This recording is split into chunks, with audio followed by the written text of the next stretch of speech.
한 500m 정도 되려나? 그 500m 안에 생사가 갈리는 거야. 그래서 이 길을 쭉 뛰어갖고 여기를 딱 통과하면 사는 거예요. 왜냐하면 이 뒤편에는 교회가 있어. 이 마태복음 18장 10절에서 14절 말씀을 우리 같이 교독하기로 하겠습니다. 하늘에 계신 너희 아버지의 뜻이 아니니라. 아멘. 예수님의 제자들이 3년 동안 예수님을 따라다녔습니다. 그래서 뭘 배웠습니까? 예수님으로부터 하나님의 나라는 있지, 천국은 이러한 자의 것이야, 이러이러해. 계속해서 지금 마태복음 10풀인 자의 비유를 통해서, 또 믿음이 무엇인가를 통해서 너희는 나를 누구라고 생각하느냐, 뭐 여러 가지 이런 과정들을 겪고 이제 제자들에게 이제 천국에 대해서 쭉 강론을 하셨습니다. 문제는 이제 제자들도 알았어요. 천국이 있다라는 걸 알아요. 여러분 천국이 있다라는 거 확신하시죠? 할렐루야? 네, 근데 문제는 그 천국에 내가 들어가느냐가 문제죠. 천국이 있는데 내가 안 들어가면 그 천국은 나랑 상관이 없잖아요. 다 천국엔 들어가고 싶을 거예요. 믿지 않는 사람도 죽어서 천국에 가고 싶을 거예요. 제자들도 이게 이슈가 됐겠죠. 이제까지 천국에 대해서 배워왔지만 과연 천국은 어떻게 들어가야 되는지 궁금했습니다. 그래서 내가 천국에 들어가는 것이 문제이기 때문에 제자들이 예수님에게 직접적으로 질문을 했습니다. 그죠? 그래서 이런 질문하는 그런 과정 중에 있었습니다. 보시면 그때 제자들이 예수께 나와 이르되 천국은 누가 큽니까? 그래서 이런 질문을 통해서 그들이 천국은 어떤 것이라는 이미지를 갖고 있는가를 우리가 짐작해 볼 수가 있어요. 첫째 뭐냐? 천국은 큰 자가 들어가는 것이다. 그런 인식을 갖고 있다는 것을 알 수가 있겠죠. 또 한 가지는 이 질문에 대한 대답은 예수님께서 이렇게 반응해 주셨으면 좋겠습니다 라는 그 기대를 갖고 있었습니다. 왜냐하면 그래, 너 그동안 3년 동안 나를 따라다니라고 못 먹고 고생하고 잠도 잘 못 자고 얼마나 고생을 많았냐, 복음을 전하니라고 남한테 핍박도 받고 멸시도 받고 얼마나 힘들었느냐. 그래, 너희 고생한 거 다 아니까 이제 천국에 내 나라가 완성되면 너희들은 이제 내가 잘했다, 상급을 줄 것이다, 높은 자리를 보상할 것이다. 왜 이러냐? 제자들은 그동안 내가 천국에 갈 만큼 큰 자라는 인식, 많은 일을 했다라는 인식을 갖고 있었다라는 것을 알 수가 있죠. 그래서 이런 제자들의 인식에 대해서 주님께서는 그래, 너희들 생각이 맞아, 이렇게 동의한 게 아니에요. 동의하지 않고 봐라, 어린아이 한 명을 데리고 와갖고 이제 세우십니다. 그리고 이렇게 말씀을 하시는 거예요. 예수께서 한 어린아이를 불러 그들 가운데 세우시고 이르시되 진실로 너희에게 이르노니 너희가 돌이켜 어린아이들과 같이 되지 아니하면 결단코 천국에 들어가지 못하리라. 그러므로 누구든지 이 어린아이와 같이 자기를 낮추는 사람이 천국에서 큰 자이다. 그러니까 제자들이 천국에서 큰 자라는 인식이 잘못되었음을 알려주는 거예요. 어린아이들은 누가 크냐 누가 작은가 그거 별로 상관 안 해요. 그렇지 않습니까? 당장 희수한테 희수야, 우리 교회에서 누가 제일 착하고 누가 제일 부자 같냐, 누가 제일 똑똑한 거냐, 별로 상관 안 와요. 그러니까 이 말은 뭐냐? 어린아이들의 세계는 크거나 작거나 많거나 적거나 힘이 세거나 힘이 약하거나 별 문제가 안 돼. 그래서 이 어린아이와 같은 사고를 갖지 않는 자는 결단코 그럼 천국에 들어갈 수가 없다. 너희들이 크다고 생각하는 자, 그 사고를 제자들이 역시 갖고 있다라는 것입니다. 여러분 세상에 살다 보니까 특히 이제 한국 가서 더 피부로 많이 느꼈어요. 크고 작고 많고 적고 배우고 못 배우고 뭐 이런 걸로 사람을 구분하는 그런 것들이 이런 세상 아닙니까? 이런 사고방식으로 살아가는 사람들의 생각은 어떤 사고방식으로 있어요? 무조건 크게 돼야 돼. 무조건 많이 벌어야 돼. 무조건 성공해야 돼. 그러려면 경쟁해야 돼. 그러려면 남을 짓밟고 내가 살아남아야 돼. 뭐 이런 것들이 치열하게 얽혀 있습니다. 그러니까 한 주간에 사람들이 이런 모든 세계관에 접목되어서 우리가 살다 보니까 얼마나 힘들어요. 그래서 성경에서 말하는 이 세상은 어떤 세상이라고 얘기하고 있습니까? 타락한 세상이라고 얘기하고 있습니다. 그래서 이 타락한 세상을 사도 바울은 로마서에서 뭐라고 얘기하냐면 본받지 마. 이렇게 얘기하는 거예요.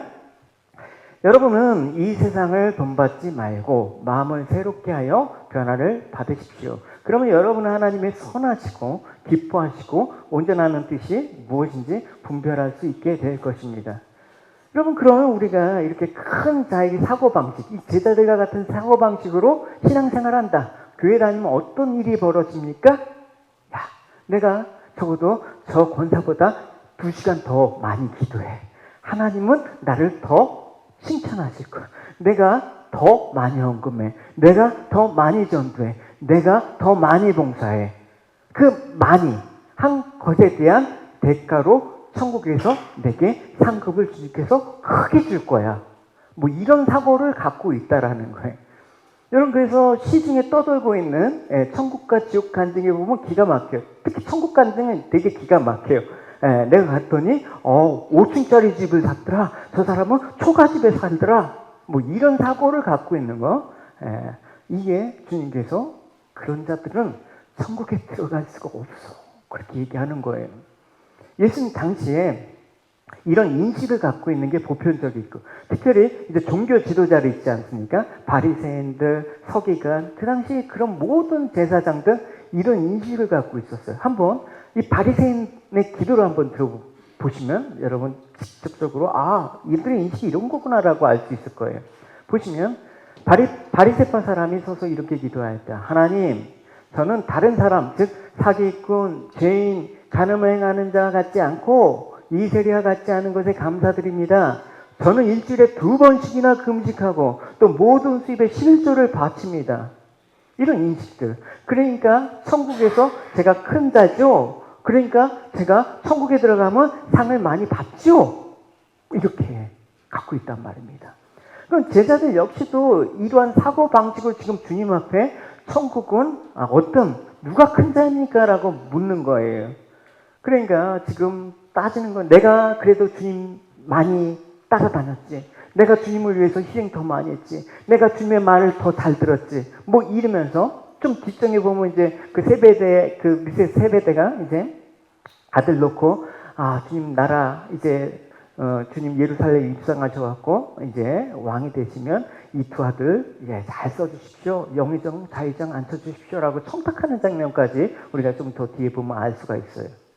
그러니까 주님께서는 이런 제자들의 사고방식을 깨뜨리고 싶은 거야. 어떻게? 주님 3년 동안 계속해서 이걸 가르치셨어요.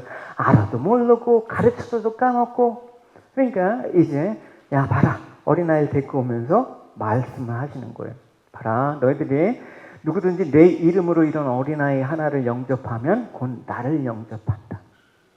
이 어린아이를 영접하래. 이 말은 뭐냐면 주님, 내가 어린아이로 이 땅에 왔다라는 걸 얘기하고 있습니다. 그러니까 주님은 이 땅에서 하나님의 어린아이로 오셨다. 어린아이는 자기 혼자 못 살아가잖아요. 부모님을 의존하잖아요. 부모님 말을 들을 수밖에 없잖아요. 그러니까 주님께서 이 어린아이로 같은 이 나를 영접하는 자만이 천국에 들어갈 수 있는 거야 라고 얘기하고 있습니다. 그래서 나를 영접하는 자는 너희도 나와 같이 되리라. 나와 같은 어린아이의 삶을 살게 될 것이며 나와 같이 그 십자가의 그 길을 따라가게 될 것이다 라고 얘기하는 것입니다. 그러니까 주님께서 직접 말씀하셨습니다. 나는 있잖아, 아버지가 시키는 것만 하고 아버지가 하라는 말만 했어. 그게 어린아이죠. 보시면 내가 한 말은 내 스스로 한 말이 아니라 나를 보내신 아버지께서 무슨 말을 해야 될지 또 어떻게 말해야 할지를 내게 명령하셨다. 그리고 나는 그분이 하신 명령이 영생이라는 사실을 안다. 그러므로 내가 말하는 것은 무엇이든지 아버지께서 내게 그렇게 하라고 말씀하신 거 나는 한 거야. 그렇게 얘기하는 거. 이게 어린아이예요.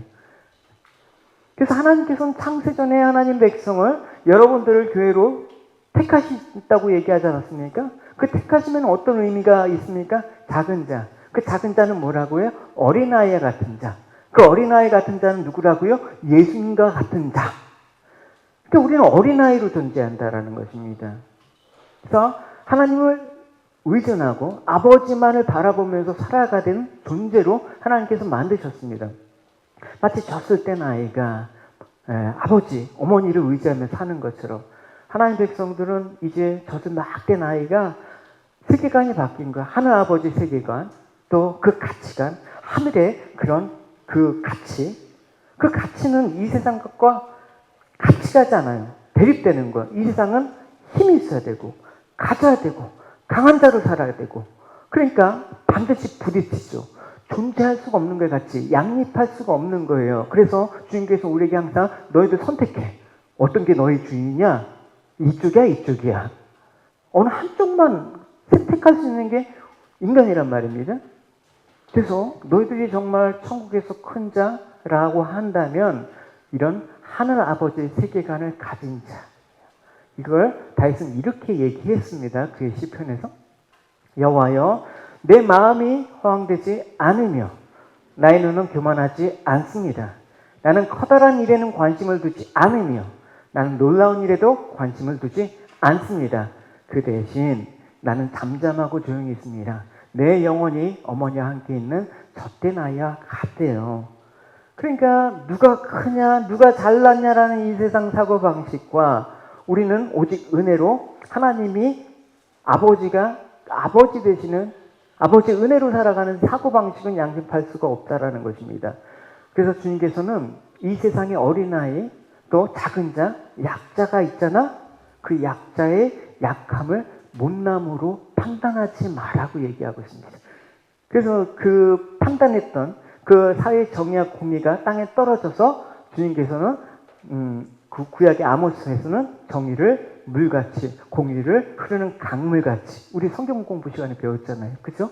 예. 그래서 이렇게 얘기하는 거예요. 너희들 삼가 돌이키란 말이에요. 이 작은 자 중에 하나도 없이 여기지 말라. 너에게 말하노니 그들의 천사들이 하늘에서 하늘에 계신 내 아버지 얼굴을 항상 배움느니라. 그러니까 여기서 작은 자는 예수님께서 말씀하신 천국의 사고방식으로 살아가는 작은 자, 어린아이, 하나님의 백성을 가리킨다라는 것입니다. 그 어린아이와 같은 성도의 천사들이 하나님의 나라에서 하나님을 뵙는다라는 건 뭔 뜻입니까? 뭐 소천사 그런 얘기가 아니라 교인 우리가 하나님의 보호하심 아래 늘 있다라는 거예요. 끊임없이. 그래서 주님께서는 제자들에게 이른 양의 비유를 하시는 것입니다. 여기서 이제 전반부를 이제 배경 삼아서 여러분 한번 들어보십시오. 여러분 같이 12절하고 14절 읽어보시도록 하겠습니다. 시작. 너희 생각에는 어떠하냐? 만일 어떤 사람이 양 100마리가 있는데 그 중에 하나가 길을 잃었으면 그 99마리를 산에 두고 가서 길 잃은 양을 찾지 않겠느냐? 진실로 너희에게 이르노니 만일 찾으면 길을 잃지 아니한 99마리보다 이것을 더 기뻐하리라. 이와 같이 이 작은 자 중에 하나라도 잃은 것은 하늘에 계신 너희 아버지의 뜻이 아니다. 그러니까 주님께서는 길 잃은 양 1마리를 지금 작은 자, 어린아이에 비유하고 있단 말입니다. 그래서 그 작은 자가 그 목자에 의해서 찾아질 때, 하늘의 아버지는 기뻐하신다.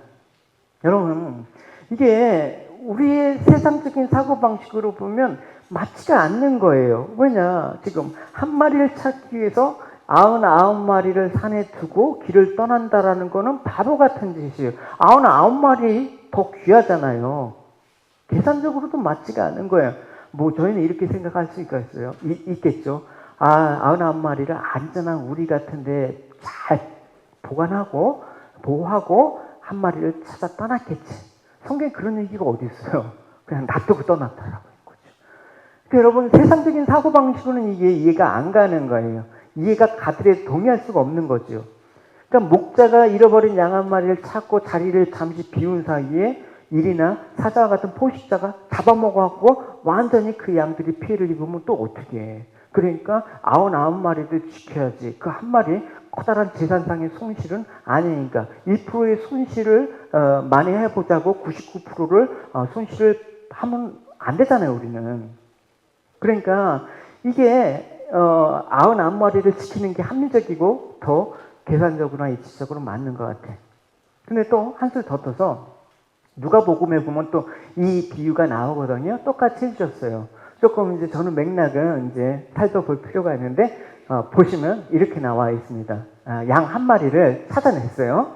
즐겁게 어깨를 메고 집에 와서 그 벗과 이웃을 불러 모으고 말하되 나와 함께 즐기자. 나의 잃은 양을 찾아내었다. 그러니까 잃은 양을 찾는 목자의 기쁨이 얼마나 컸어요. 근데 그 기뻐하는 거를 어떻게 표현합니까? 벗과 이웃을 불러서 함께 즐기자. 이게 어떤 의미입니까? 잔치를 베푼다라는 거예요. 그 양 한 마리 찾은 것 때문에 잔치를 베우면 그 잔치 비용이 더 들어가죠, 여러분. 그러니까 이 한 마리를 찾을 생각을 포기하는 게 애초에 맞는 거야. 그건 세상적인 시각이란 말입니다.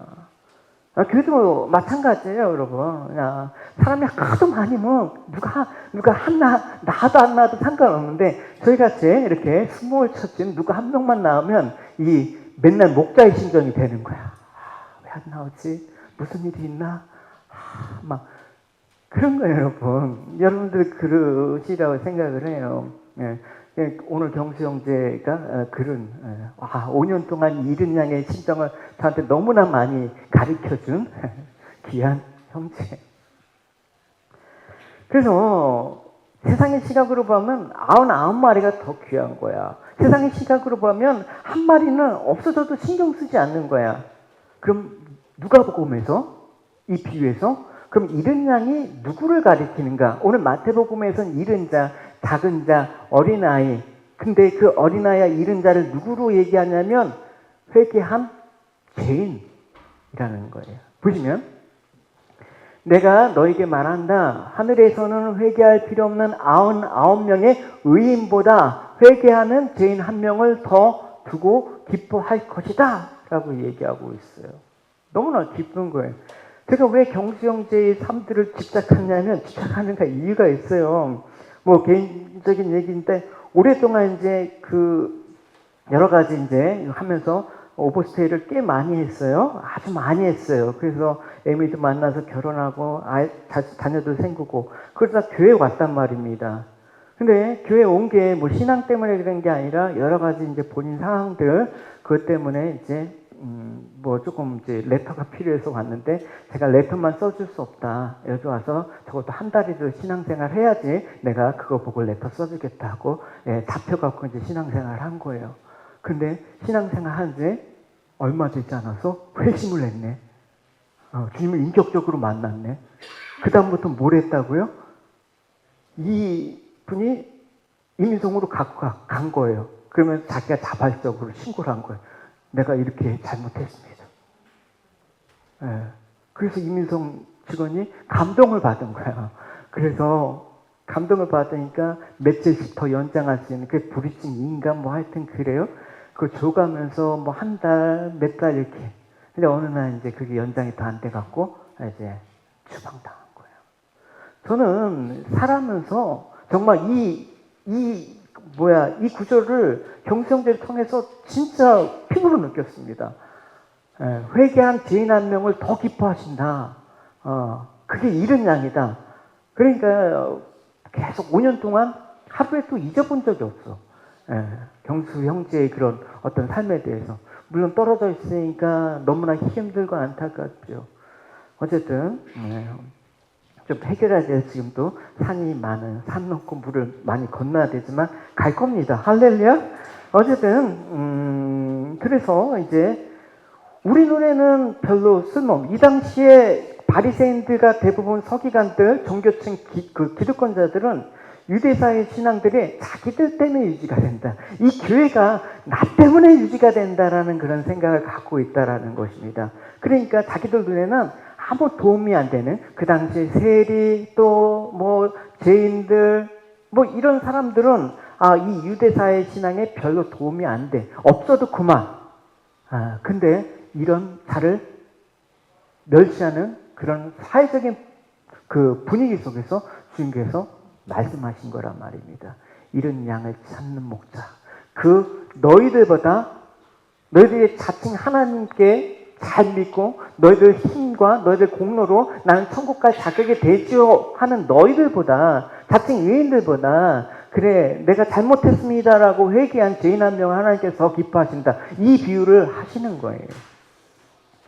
그래서 목자이신 주님은 우리를 99의 집단으로 보지 않는 거예요. 저기요, 여기요. 그러면, 저기요, 이러면 다 쳐다봐. 개별적으로, 인격적으로 이름을 불러야지. 그죠? 저기요, 이러지 않고, 무슨 주님, 이러면 더 보잖아요. 근데, 저기요, 이러면 다 본단 말이에요. 이 집단적으로 볼 수밖에 없는 거예요. 주님께서는 그렇지 않는다. 나는 개별적으로 너희들 하나하나를 인격적으로 대한다라는 뜻이에요. 요한복음에 보면 주님께서 선한 목자이시라고 얘기하면서 양들의 이름을 부른다라고 얘기하고 있습니다. 개별적으로 너희와 관계 맺음을 한다라는 거예요. 목자는 양들의 이름을 부르며 그들을 밖으로 인도한다. 이름을 부른다라는 건 대단히 중요한 거예요.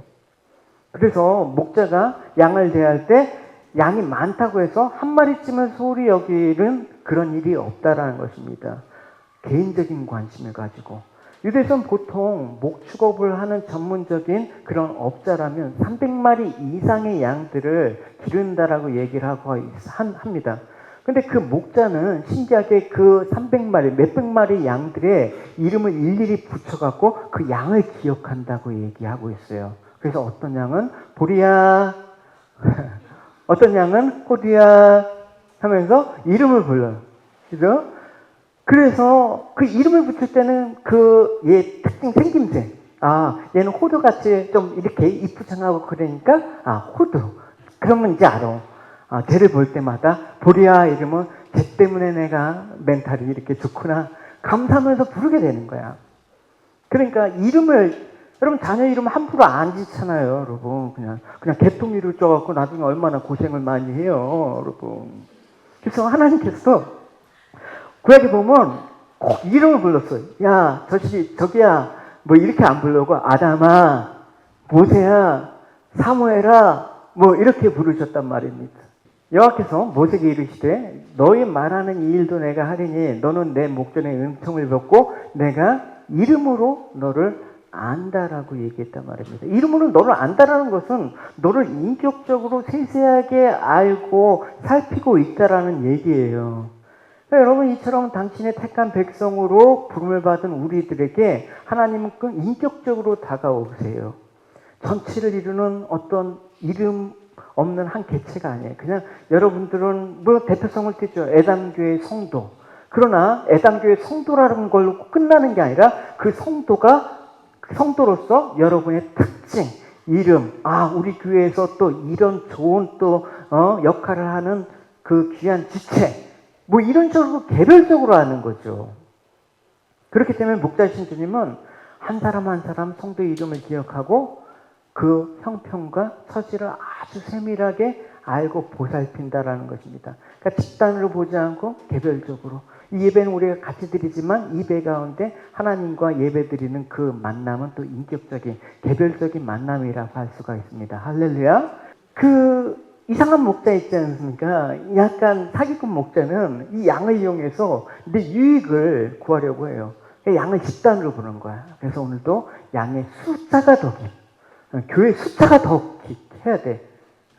그 사람이 내는 헌금이 더 중요해.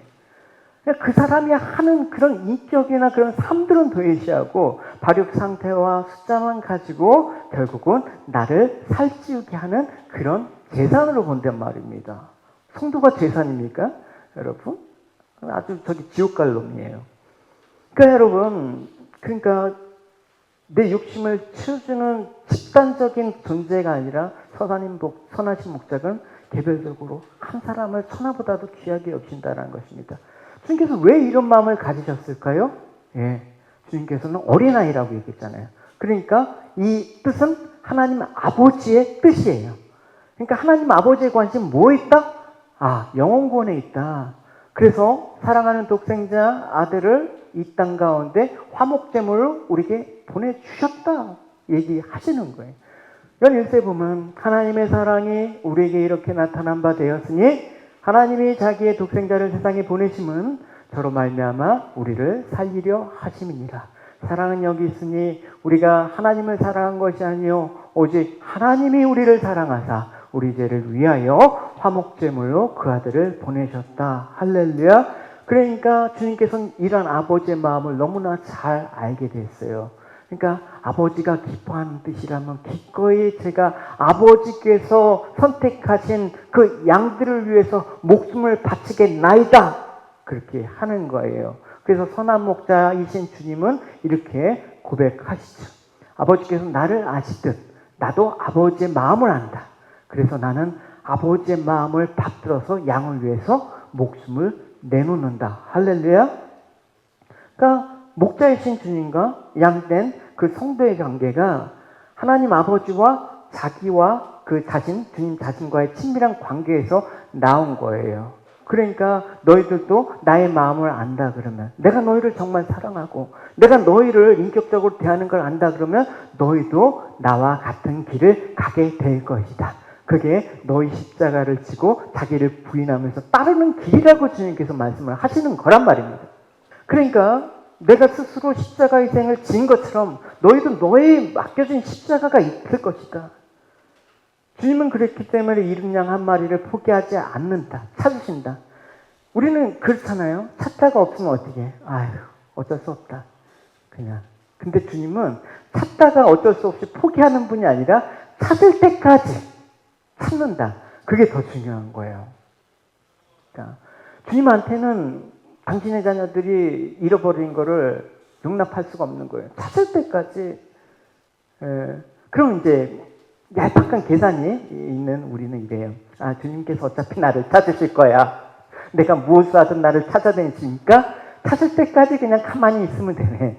이렇게 좀 아니라는 생각을 또 가질 수 있단 말입니다. 그럼 곤란해요. 그러지 마시고. 그래서 이제 그 이른 양 비유에 보면 탕자의 비유가 그래서 나와요.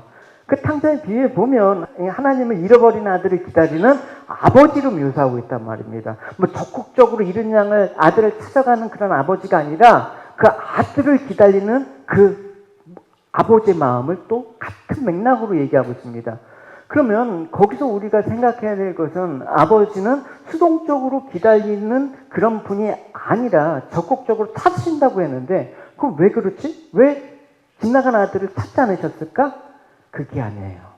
집 나간 아들이 되돌아올 수 있도록 그의 삶들을 주관하고 그의 마음을 주관하시고 그로 하여금 돌이킬 수 있는 마음을 허락하셨다라는 것입니다. 그러니까 탕자가 자기 스스로 결정하는 게 아니라 모든 삶들이 이상하게 꼬이고 어려우니까 결국은 아버지께로 돌아가야겠다.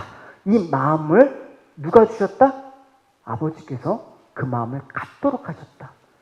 그래서 탕자가 돌아온 거죠. 그걸 기다리는 아버지로 표현할 뿐 아버지는 여전히 이른 양 한 마리를 위해서 찾으셨다. 동일한 개념이에요.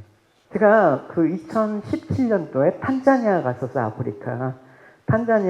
아프리카 갔는데 아프리카에서 유일하게 그 인도양하고 접해 있는 나라가 탄자니아예요. 그리고 또 산도 있어요. 거기 킬리만자로 산이 있습니다. 그러니까 산과 바다가 접해 있는 유일한 아프리카 국가란 말입니다. 근데 이 탄자니아에 가보면 그러니까 오랫동안 이제 독일의 식민지였습니다. 또 영국의 식민지로 또 잠깐 있었습니다.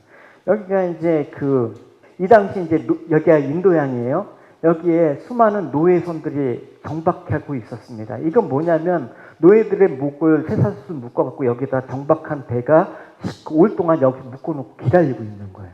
네, 여기 이 기둥에. 그러니까 움직일 수가 없는 거예요. 여기가 노예시장이었어요. 네, 해변에.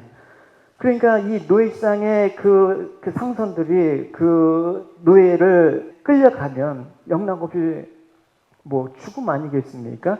또 거기 가서 산다고 해도 종으로 산다라는 거, 노예로 산다라는 게 얼마나 끔찍한 거겠습니까? 그래서 이 노예들이 이제 이렇게 묶여 있는데 이 맞은편에 보시면 여기 있어요. 이게 뭐냐면 이 가까이 보시면 이게 십자가예요. 네, 십자가. 그 해변에서 저렇게 보이는데 그 노예 중에 그 어떤 환상을 보냐면 주님께 서갖고 자기를 부르는 환상의 음성을 봤다고 하는 노예들 막 들었다라는. 그러면 어떻게?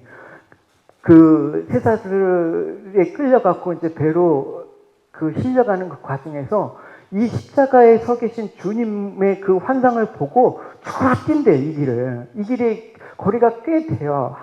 한 500m 정도 될래나?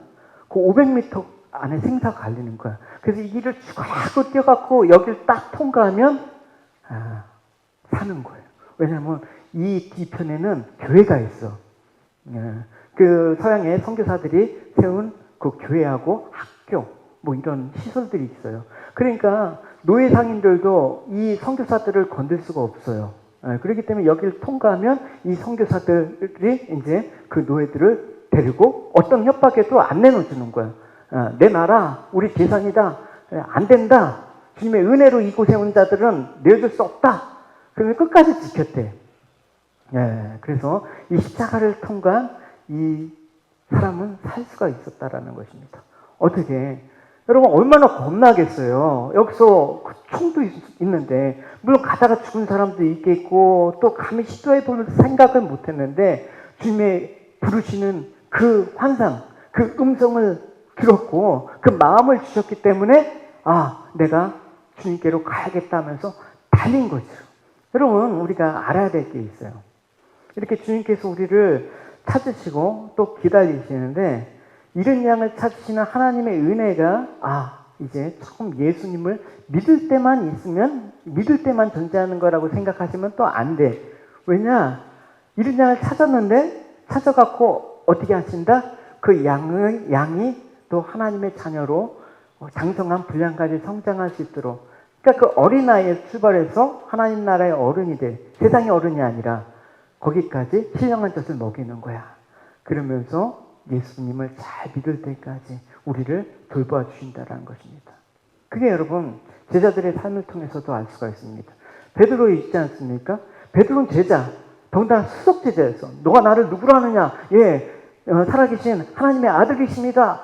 주는 그리스도이십니다. 구원자시고 하나님의 아들이라는 그 귀한 고백 가운데 칭찬까지 받았던 수제자야. 그 변화산에 올라갈 때 주님과 같이 데려가서 그 주님의 변형된 모습을 보면서 하늘의 세계까지 본 거야. 죽었던 모세하고 엘리야까지 이렇게 주님의 장사를 위해서 얘기하는 것까지 본 거야. 그 얼마나 영광스러운 제자였습니까? 이 정도면. 근데 이 제자가 어떻게 했습니까? 주님의 십자가 사건이 있고 난 뒤에 결국 주님을 3번이나 부인하는, 십자가에서 끌려가니까 겁이 나는 거야. 내가 수석 제자지고 지금까지 한 거 그거 소용없어. 나부터 살아야 되겠다. 근데 이런 제자들에게 주님께서는 너 배신자야. 내가 너 잃었던 너를 찾았는데 지금 다시 도망가? 그게 아니라 도망갔으면 어떻게? 다시 잡아온다. 할렐루야. 저 지체들 도망가갖고 잡아온 지체들 몇 있잖아요. 그래서 베드로가 볼 때는 주님이 다시 나를 찾아왔는데 주님 저를 다시 찾아오셨네요. 뭐 이런 게 아니라 면목이 없잖아요. 우리. 그러니까 주님께서 면목이 없는 베드로를 위해서 스스로 회개하기를 기다리셨습니까? 아니라 찾아가신다. 잃었던 자가 다시 또 그 죄를 짓고 도망가더라도 다시 찾아오신다. 그래서 주님께서 이제 베드로를 따로 불러내서 너가 나를 사랑하느냐? 3번이나 물으셨어요. 그 한 부분만 보시면 이래. 이것은 예수님께서 죽은 자 가운데서 살아나신 후에 그의 제자들에게 3번째 나타나신 것이었습니다. 그들이 식사를 다 마쳤을 때 예수님께서 시몬 베드로에게 말씀하셨습니다. 요한의 아들 시몬아, 내가 이 모든 사람들보다 나를 더 사랑하느냐? 베드로가 대답했습니다. 예, 주님. 제가 주님을 사랑한다라는 것을 주님께서 아십니다. 2번을 더 물으셨습니다. 그러니까 주님께서 베드로에게 3번이나 나를 사랑하느냐라고 고백해 하신 것은 주님을 3번이나 부인했기 때문에 그의 마음 가운데 관계 회복을 위해서 그 배려하신 거라고 우리가 볼 수 있어요. 그 잃은 양을 찾아오신 분은 찾은 걸로 끝나지 않는다. 그 잃은 양이 회복되어지고 완전하게 성장할 때까지 하나님께서 계속 이제 따라다닌다. 그러니까 잃은 양을 찾아왔는데 이제는 더 도망가면 안 돼? 이러고 말겠습니까? 원래 잃은 양은 어떻게? 한 번 나간 양은 계속 나가니까 주님의 특별한 보호관리가 필요해. 이제 그 양보다 앞서가시면서 어디 딴 데로 가지 않나, 어디 걸려갖고 넘어지지 않나, 더 세심하게 보는 거야. 그러니까 우리가 죄를 짓고 넘어지지 않습니까? 우리가 성도로서 신앙생활을 하는데, 그러니까 교회 와서 한 주간에도 뭐 우리가 알고 모르고 지은 죄를 주님 용서하여 주십시오. 그렇게 우리가 고백하지 않습니까? 근데 죄를 지으면 일단은 얼굴빛이 딱 티가 나. 그러면서 하나님의 낯을 피해. 그러면서 예배를 꺼려하게 되고 또 기도하는 것이 싫어지고 뭐 성경 공부 시간에도 이렇게 안 나온단 말입니다. 근데 결국 우리가 마음을 고쳐먹고 회개하게 되는 거죠. 어떻게? 안 그러면 목사님한테 맞아. 뭐 이런 게 아니라 스스로의 결단력과 용기로 돌아올 수가 없는 걸 아니까 주님께서 찾아가셔서 너가 나를 사랑하지? 내가 너를 잃은 자였던 그 사랑을 기억하지? 이렇게. 그럴 때 감동이 오는 거죠. 성령님 찾아오셔갖고 이러면서 잘못했어요 이렇게 하면서 다시 안 그럴게요 이렇게 하는 거죠. 그러면서 이제 회복이 되는 거예요. 그러면 여러분 우리가 이제 주님께서 말씀하신 작은 자, 어린아이에 대한 정의를 우리가 내릴 수가 있겠어요. 작은 자는 뭐냐? 내 능력을 발휘해서 길을 잃지 않는 자가 아니라 나는 길을 잃지 않고 내 인생 똑바로 살 수 있어 이런 자가 아니라 나는 길을 잃어버린 자야. 어떻게 살지를 모르겠어. 내가 지금까지 살아보니까 이게 맞다고 생각했는데 이게 정답이라고 생각하는데 살아보니까 이게 아닌 것 같아.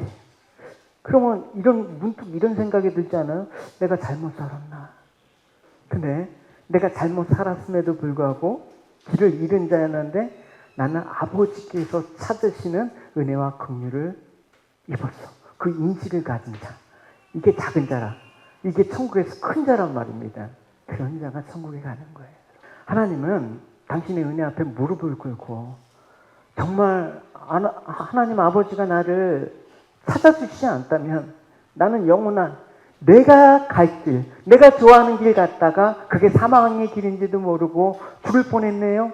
영원한 멸망의 길로 갈 뻔했네요. 아버지 저를 찾아주셔서 너무나 감사해요. 이런 인식을 가진 그 인식을 갖고 고백하는 자의 그 고백을 귀하게 여기신다라는 것입니다. 그게 주님께서 말하는 겨자씨와 같은 믿음이에요. 그 겨자씨는 조금에도 생명이 있잖아요. 예수의 생명이 있기 때문에 그 겨자씨가 자라서 큰 나무가 되어서 수많은 새들이 깃들 수 있도록 그렇게 되는 거예요. 그게 작은 자. 그게 결국은 천국에서 큰 자라고 일컬음을 받아. 그래서 이 천국에서 큰 자라고 일컬음을 받는 이 작은 자를 위해서 하나님께서는 오늘도 그 은혜와 긍휼을 아끼지 아니하시고 부으시고 보하고 계신다라는 것입니다. 그래서 여러분 요한복음 6장 37, 39절까지 같이 한번 읽어보도록 하겠습니다. 시작. 하나님께서 내게 주신 자는 다 내게로 올 것이요 내게 오는 자는 내가 결탄코 내게 주지 아니하리라. 내가 하늘로서 내려온 것은 내 뜻을 행하려 함이 아니요 나를 보내신 이의 뜻을 행하려 함이니라. 나를 보내신 이의 뜻은 내게 주신 자 중에 하나도 잃지 아니하고 마지막 날에 다시 살리라. 나한테 온 사람, 내가 찾은 자들은 하나도 잃지 않는 거야. 이게 아버지 뜻이고 내 뜻이기도 해. 그러니까 분명히 너를 세상 끝날 때까지 너를 인도하고 보호할 거야. 할렐루야. 그래서 너보다 앞서가서 내가 모든 위험이 있으면 다 그것을 파하고 너에게 가장 좋은 길로 인도하는 선한 목자로서 내가 너의 삶들을 끝까지 책임질 거야. 할렐루야. 그 삶들이 우리에게 필요하단 말입니다. 이사야서는 이렇게 표현하고 있습니다. 내가 물 가운데 지나갈 때도 너 혼자 가는 게 아니라 내가 함께 할 거야. 너가 강을 건널 때 물이 너를 침몰하지 못할 거야. 내가 불 가운데 행할 때 타지도 아니할 거야. 불꽃이 너를 사르지 못할 거야. 왜? 너는 내가 잃은 자로 찾았고 하나도 잃지 않으려고 하는 게 내 뜻이니까, 아버지 뜻이니까 그렇다라는 것입니다. 그러니까 주님께서는 우리의 모든 삶의 영역을 관장하신다는 거예요. 간섭하신다라는 것입니다. 그렇기 때문에 주님은 선한 목자이십니다. 할렐루야. 그렇기 때문에 주님은 선한 목자와 양을 음성으로 알아듣는 교제를 하신다라는 것입니다. 여러분 가정에서 키우는 반려견만 보더라도 대부분 주인의 음성을 듣지 않습니까? 그래서 보리야, 호두야 이러면 어떻게? 그 음성만으로도 다음 주인이 할 그것들을 짐작할 수. 밥 주려고 불렀구나. 아니면 나랑 놀자고 불렀구나. 이렇게 안단 말입니다. 그 다음에 무슨 일인지 알아요. 왜? 그 주인과의 관계가 친밀함은 그런 거예요. 하나님 도대체 뜻이 뭔지 모르겠어요. 모르지만 늘 주인과 친밀한 교제 속에서 지내면 아버지의 마음이 느껴진단 말입니다. 할렐루야. 그래서 우리가 무엇이든 차고 싶은 충동을 느끼지만 사실 내 마음대로 살기가 좀 요즘 불안하잖아요. 할 수만 있으면, 믿을 수만 있으면 나보다 힘센 누군가가, 모든 거를 알고 능력 있는 누군가가 나를 이끌어갔으면 좋아. 나는 그 사람을 의지하고 갔으면 좋아. 근데 세상에 그런 사람이 어디 있어요? 내 남편을 의지할 거야, 아내를 의지할 거야, 목사를 의지할 거야. 적어도 내 마음대로 하는 것은 내가 책임져야 되는 일이지만 나보다 크신 분께 맡기고 가면 그것처럼 편한 게 없습니다. 근데 맡길 사람이 없으니까 불안한 거지. 그러나 하나님은 전지전능하신 분입니다. 나의 선한 목자이십니다. 그렇기 때문에 나는 맡기고 주님의 인도하심을 따라갑니다. 할렐루야. 이럴 때 우리가 평안이 찾아오는 거죠. 그래서 목자와 양과의 관계를 가장 실감나게 표현한 다윗의 고백은 시편 23편에 유명하죠. 여호와는 나의 목자이시니 내가 부족함이 없습니다. 그가 나를 푸른 초장에 누이시며 쉴만한 물가로 인도하십니다. 내 영혼을 수생시키시고 자기 이름을 위하여 의의 길로 인도하십니다. 내가 사망의 음침한 골짜기를 다닐지라도 해를 두려워하지 않는 것은 주께서 나와 함께 하시기 때문입니다. 주의 지팡이와 막대기가 나를 안위하십니다. 나의 목자이신 주님을 따라가니까 부족함이 없어. 아무 소원이 없어. 그냥 믿고 따라가면 잘 인도해 주실 줄 알기 때문에 이런 알의 관계가 여러분 목자와 양의 관계란 말입니다. 목자인데 언제나 좋은 길만 인도하지 않죠. 비록 우리가 보기에 힘든 길, 골짜기나 가시덤불을 지나도 우리는 알아요. 반드시 좋은 길로 인도하시는 분. 할렐루야. 그러니까 목자를 알기 때문에 어떤 처지나 형편 가운데 우리는 안심할 수가 있어요. 주님이 어떤 분인지 알기 때문에. 그러니까 주님의 음성만, 다정한 음성만 들으면 두려워할 곳이 없는 거예요. 결국 주님의 음성을 듣고 따른다라는 것은 뭡니까?